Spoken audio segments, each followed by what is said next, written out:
Hello, and welcome to the Business Council of Westchester Member Spotlight. I am Linda Tyler and your host today. The BCW is the county's largest and most influential business membership organization, offering over 100 events, programs, and panel discussions yearly. I'd like to thank our sponsor today, Tompkins Community Bank. Tompkins Community Bank is proud to support the Business Council of Westchester. For generations, Tompkins has helped the communities we serve thrive and grow. As a community-based financial institution, we consider it our duty to provide innovative financial solutions for local families and businesses as they navigate their financial journeys. At Tompkins, you don't have to choose between business as usual. Instead, choose business accomplished and business accelerated with cash management solutions that help you manage your growing business. Tompkins, your bank of choice. I'd like to extend a warm welcome to Dr. Keyur, Medical Director of Hematology and Medicine Oncology at Northwell Phelps Hospital, where he also serves as the Director of Lifestyle Medicine, the first of its kind in the country. I'd like to also introduce Carissa Mondelli, registered dietitian with the specialty in oncology at Northwell Phelps. She's a part of the team as well. I know there are several lifestyle programs throughout the country, but let's talk a little bit about what makes yours so unique and your personal journey. Well, thank you, first of all, for having me. I'm very excited to share about our program and what we do. So first thing, when it comes to lifestyle, I want to define that lifestyle medicine is slightly different from the lifestyle that we use these days. You know, it's all over the internet and so forth. Lifestyle medicine is strictly a evidence-based medicine which focuses on our day-to-day activities and utilizes or improves it to either prevent disease, treat disease, or in some cases even reverse certain diseases such as diabetes and obesity and so forth.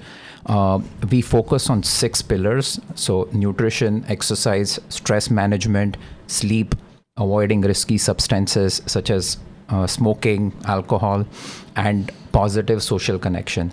So as much as lifestyle has been used in chronic conditions for a while, I saw that there was a need in the field of cancer.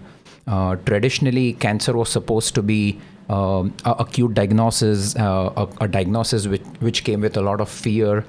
So people really were thinking that, lifestyle was put on the back burner. But now we are in the era where I think the last 15 years have been really game-changing for cancer. I mean, there's still a long way to go, but we have made amazing strides in diagnostics, treatment, surgery, and so forth. So I think the time is right to focus on how we can improve the biology of a particular patient to even improve the outcome that these therapeutics can provide. Which is really incredible. And I love what you said about evidence-based. This isn't anecdotal. This is true studies that have been done. The other thing that's so exciting is we're seeing that people are living longer, decades longer. And they not only want to live longer, but they want to live well. And I think that dovetails into what you touched upon just a moment again, the 6 pillars of healthy living. Can we break them apart a little bit for a minute? And maybe people can pick and choose. Maybe someone will say, well, I can't do exactly everything on the list, but if you can even choose some, right? The rewards will be quite beneficial. Should we start with nutrition? Yeah. One of the reasons I went into nutrition was because I love that it's something that we can control, right? So especially, what Dr. Thacker was saying about with these pillars, these are the things that we can really do differently today in our everyday lives that can really make a difference down the road, right? So with nutrition, we really want to focus on a healthy, balanced lifestyle, kind of, let's say, from day one, right? So, when we're thinking in our younger years, okay, I want to do this so I can have longevity. What does that look like? So we really want to have that kind of balanced eating. We all know fruits and vegetables and whole grains and lean proteins. And especially now we're seeing a lot of evidence to support, plant-based diets and the outcomes being extremely good. So, that's what we really want to kind of focus on when we're thinking about healthy eating and nutrition in general. And I've tried it myself. I may not be using the correct term, but like plant-based meats is actually quite good, right? There are a lot of, tasteful, delicious possibilities. Well, let's talk a little bit about physical activity and stress management. That's really key as well in cancer prevention, I'm hearing, and reduced recurrence rates, physical activity. Do you want to talk a little bit about that? Absolutely. So physiologically, exercise does so many good things to our body, not only from the cancer prevention, but overall health. So exercise reduces inflammation, it improves your immune system, it causes weight loss, and high BMI and overweight is linked to 12 different types of cancers. So, there was always that physiological explanation that exercise is good for cancer prevention. And there have been studies, actually there have been several studies looking into exercise and diet, and a lot of positive evidence. But the game changer really happened last year, where there was a study called Challenge Trial, which was carried out in Canada and Australia, where they looked at patients with high risk stage 2 and stage 3 colon cancer.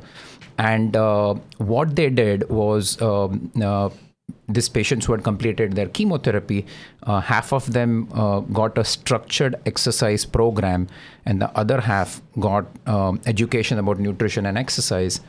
The group which got a structured exercise program, when I say structured, they had to have once every other week session in person and so forth. For 3 years, they had like a structured exercise program.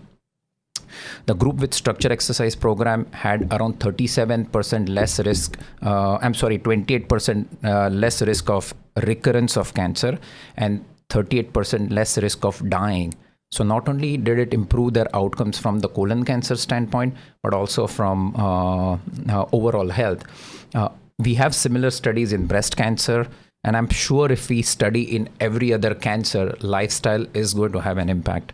That makes sense. And when we're talking about physical activity, even simple walking, right? Yes. 20, 30 minutes several times a week, that's considered physical activity. You don't have to run a marathon. Lifting weights is good, I know, for osteoporosis, but just simple walking on a treadmill outside. It's something just about everyone can do, right? Regardless of physical ability in Yes. terms of endurance or age. So what I'll say is, and that's the beauty of our program that we are developing. The guidelines say that you should have at least 150 minutes per week of some sort of aerobic activity, whether it's walking, running, jogging, whatever it is. I tell my patients that you start somewhere. Because 30 minutes may be less for someone who's an athlete, but for someone who has arthritis, that would be an impossible dream. So the idea is to focus on what is it that you need. So when a person comes to our program, we actually evaluate them across all the 6 pillars. And the evaluation happens by a physician who's trained in oncology and lifestyle medicine. And, on one hand, we figure out what are their strengths and what is it that they are missing or where are the gaps. And we create a personalized plan for the patient. So, and that's what I'm hearing you speak. Those with some really, patients with stronger outcomes really have a plan mapped out that's really tailored and customized for them. And then maybe the accountability partner or someone to help them follow through on the plan. So let's talk about stress management. Easier said than done, right? When somebody says, don't worry, don't stress, that, how do you parlay that into some actionable ideas to reduce stress? Because I think everybody's walking around with a little bit of stress, right? Yeah, I always tell to my patients that we are humans and we think, so we have to be stressed. So I don't expect anyone to be stress-free, but the idea and what our program is helping our patients with is to come up with modalities to deal with the stress in a better way. Okay. So I have to give a disclaimer. We don't have evidence linking stress with cancers because it's very difficult to monitor or calculate or assess stress. Mm-hmm. But stress affects our health in different ways. So stress, generally stress affects our immune system. the first line of defense against cancer is natural killer cells, and stress releases steroids, which lower the natural killer cells. So,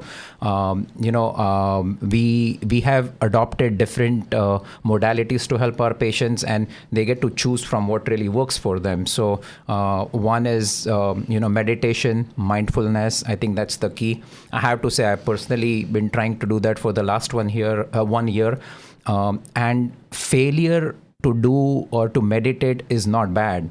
The idea is to continue doing it. Like I would say in 1 year, I'm probably able to focus for 3 minutes. When I started, it was probably 30 seconds. Oh, so that's to big, me, that's change. a journey. Yeah. So we are using art as a modality to relieve stress. We are using music. So we are open to adopting or trying out different things and present it to our patients. At Phelps, we also have a wellness program, which is completely complementary to our patients. So they can have access to massage, Reiki, acupuncture. And we all know that day in the spa kind of lets you forget all the stress which is out there. So we kind of make them feel special. But we really handhold them and help them. In some cases, you need help beyond wellness programs. So we do have access to our psychologist and so forth. But eventually, we help them lower or at least help them deal with the stress in a better way. And what I'm hearing, which I think is fabulous, is there are so many options. It may be meditation, it may be talk therapy, behavioral therapy, it may be massages. There's so many, music. Who doesn't feel better listening to their favorite music, right? There's so many different choices. What about, which is important at any age, social connections? Let's talk about that a little bit as a healthy lifestyle, one of the pillars of a healthy lifestyle, maintaining those, growing those at every age, correct? Yes. So evidence suggests that loneliness is linked with same amount of mortality as smoking. And I've unfortunately, yes, people don't talk about loneliness. There was a study which looked into 3,000 cancer patients, and they saw that cancer patients who had less social connection or were lonely, so a higher lonely score was linked to 67% higher mortality compared to one who had a strong social support, whether it's from family or from friends or groups that you go to.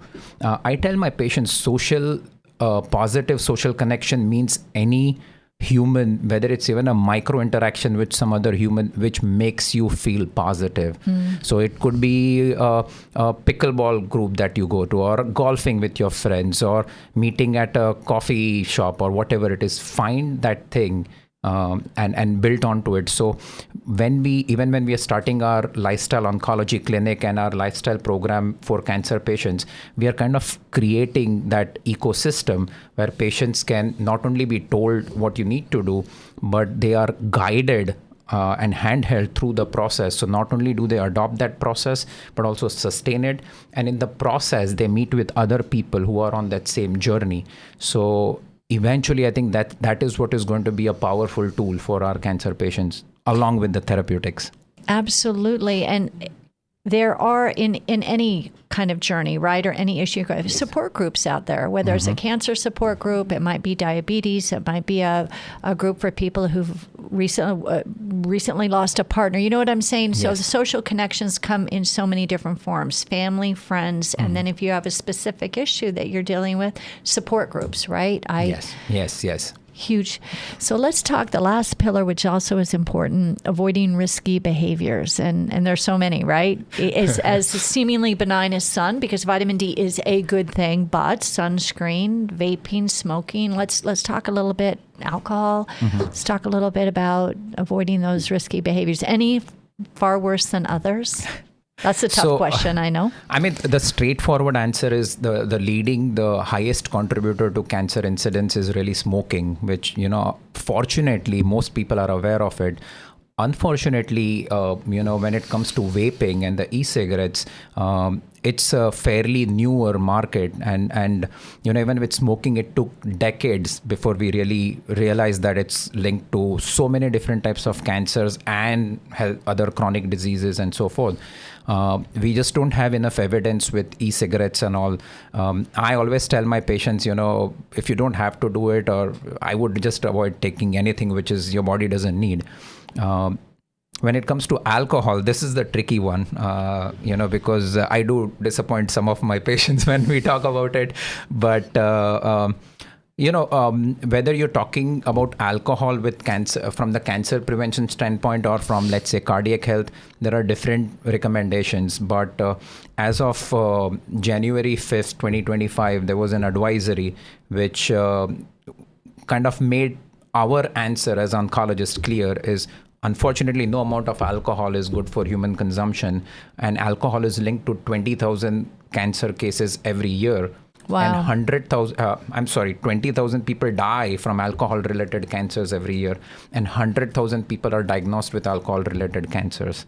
So number of people who die from alcohol-related motor vehicle accidents is actually less than the number of people who died from alcohol-related cancer. So I always say, it's better, it's better to avoid if possible. Let's say if you have a family gathering or some celebration once in a while and you drink, I don't think that's really going to change your outcome as long as you're otherwise eating healthy, you're exercising, you're sleeping well, your stress is. So I think if all the other pillars are well maintained, maybe once in a while you can drink it. But so less is better, but none is the best. Fair enough. And good points to consider. And then the last, sleep. Yes. Everybody needs sleep. And it's not just tied to great healthy lifestyle, but dementia lowers your dementia risk.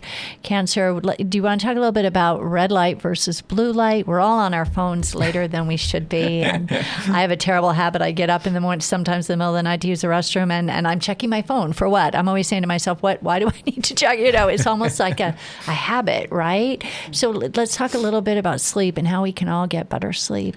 So first thing is, I know red light has been in the news and social media a lot these days.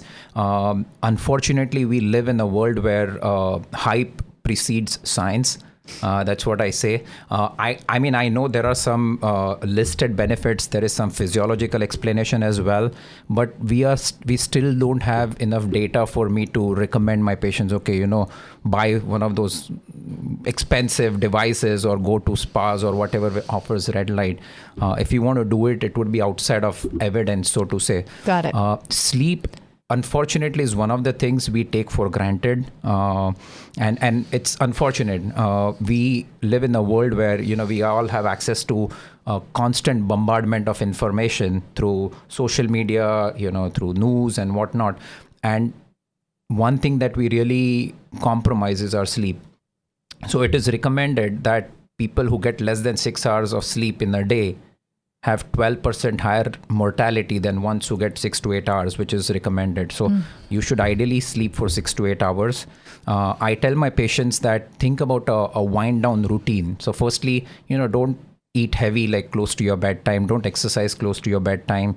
The last coffee or tea in a day should not be, if it's a caffeinated tea, it should not be close to the bedtime. That 1 hour or so before the bedtime, if possible, get rid of that device that you have, whether it's your cell phone or iPad or computer. And maybe half an hour before it's time to sleep, form some sort of like either it's a meditation or guided imagery or something, just to like channel your thought and slow down your thought process. I think that really works. And the place where you are sleeping has to be like, we trick our brain and it works. So you have to, the only activity you do in that bed is sleeping. Try not to watch television lying down on the bed. I mean, if you want to read a book, maybe you can, but I would even say that you can like sit outside and read it. So again, sleep is when our body gets rid of inflammation.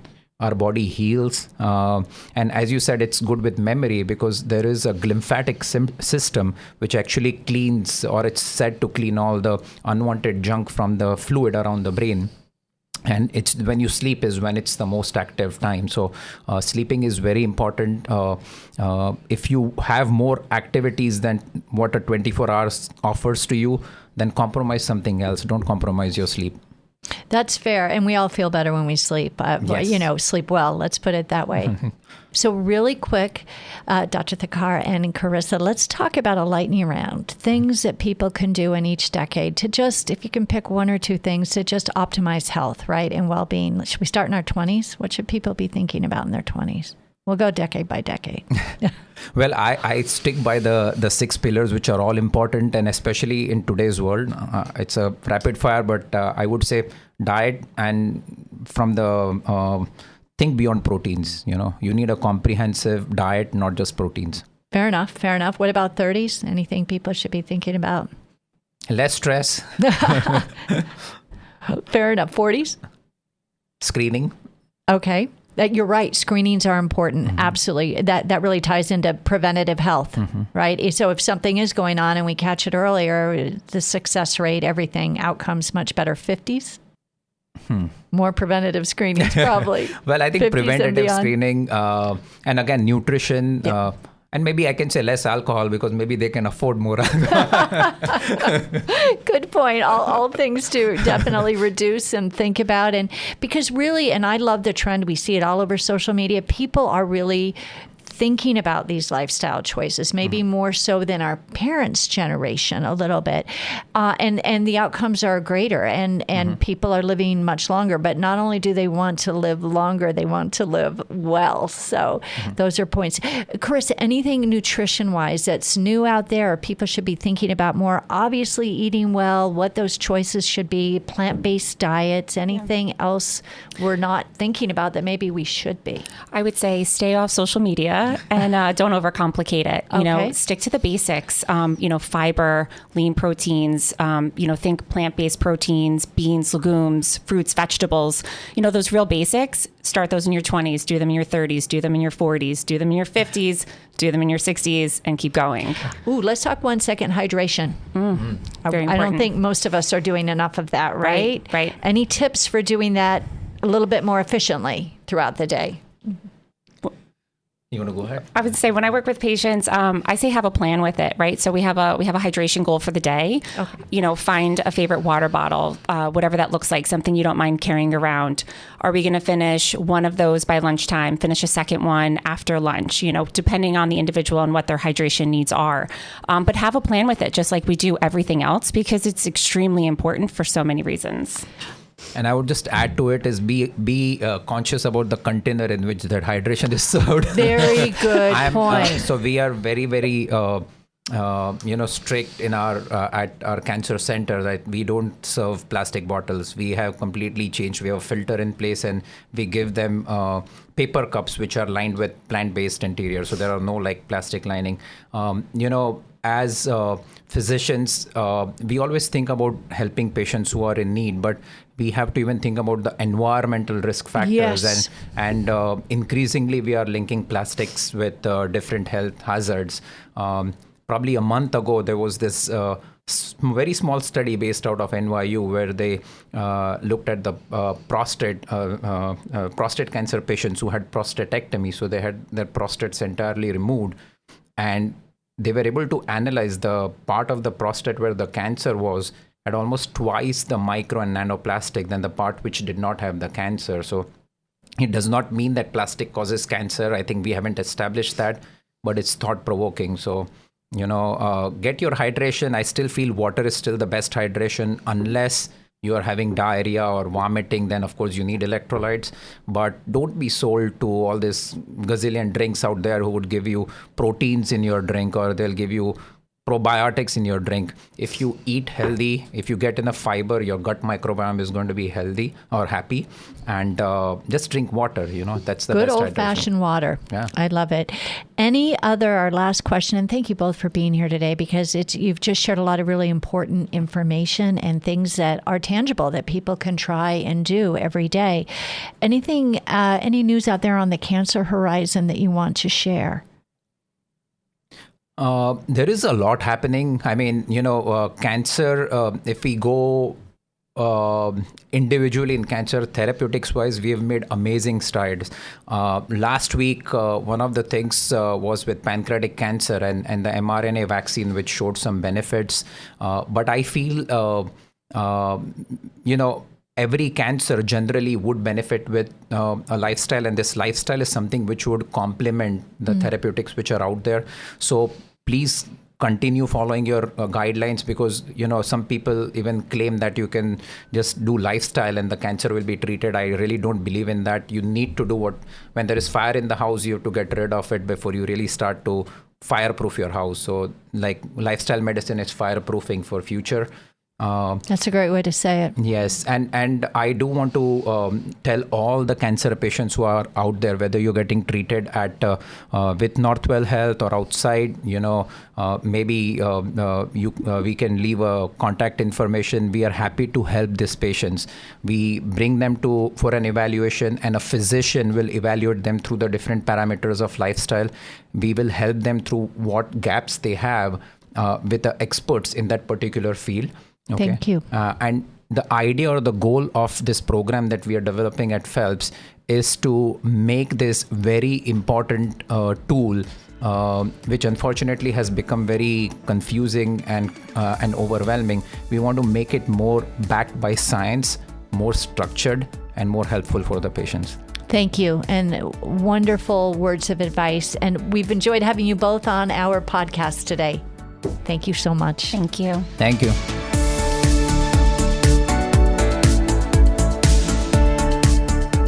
Be sure to check out the BCW Podcast Network's expansive lineup of shows: Leadership Unleashed, What's Trending, Advocacy and Politics Unplugged, the Member Spotlight, and Nonprofit Voices of Impact. The Business Council of Westchester is the county's largest business membership organization focusing on economic development and advocacy.